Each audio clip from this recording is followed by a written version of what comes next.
The Story of Us by Angus Henning. During the 1700s in Britain, life was very hard for the average person. The cities were crowded, work was hard to get, and people were not paid very much. Most people were very poor. At this time in Britain, murderers were sentenced to death, but the punishment for petty or small crimes such as stealing was transportation.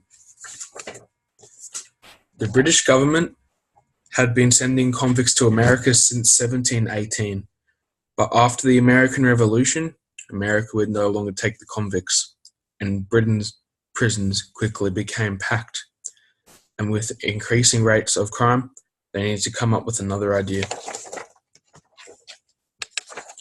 Captain James Cook had already claimed Australia in the name of the King in 1770.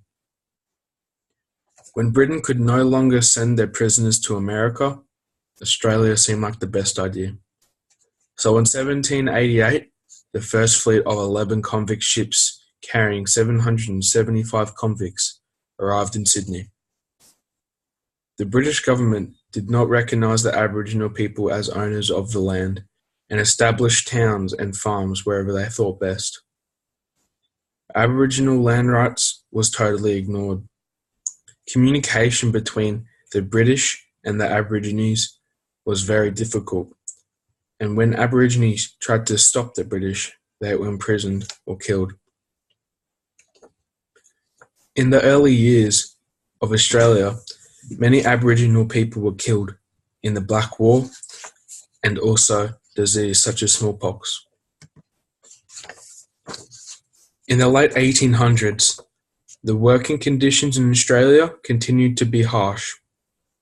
Men, women and children in working class families all had to work to survive. Men did tough and dangerous jobs for 6 days a week and low pay. The factories were overcrowded, freezing in the winter and over 40 degrees during the summer. Women were expected to do household jobs and look after young children, as well as work in the factories or as servants, but only received half the pay of men. Working class children usually left school by 12 and worked.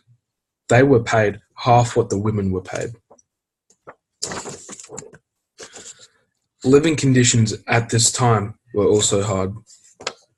Working class families were large, with sometimes up to 8 children. They lived in small houses with no sewage, poor access to clean water, and in filthy conditions.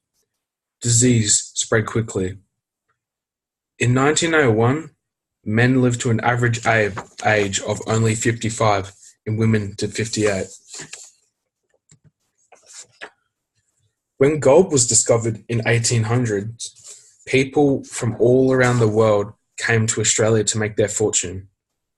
The Chinese came to Australia in big numbers. By 1850, there were over 40,000 Chinese miners in Victoria. The Chinese miners were very different to the European migrants who were already living in Australia. They did not speak English. They wore their hair in long pigtails, dressed and ate very differently, and tended to group together. The European Australians were suspicious of these different ways and treated the Chinese with abuse and tried to run them out of the gold mining towns. In 1861, things got so bad that a mob of 1,500 anti-Chinese protesters attacked the Chinese camp. They burnt their tents to the ground, physically attacked the Chinese miners, and even cut off their ponytails.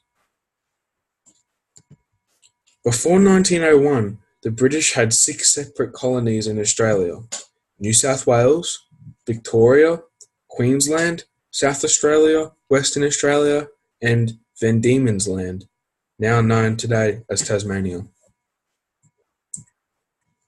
Each colony had different governments, different defence forces, different rules, and was run by a premier. In 1901, Australia was finally allowed to govern itself as a country, separate to Britain. It meant that Australia could make laws to make things better for the whole country about exports, import, transport, and defence. But it also allowed Australia to try and stop non-European immigrants from entering the country. Thank you.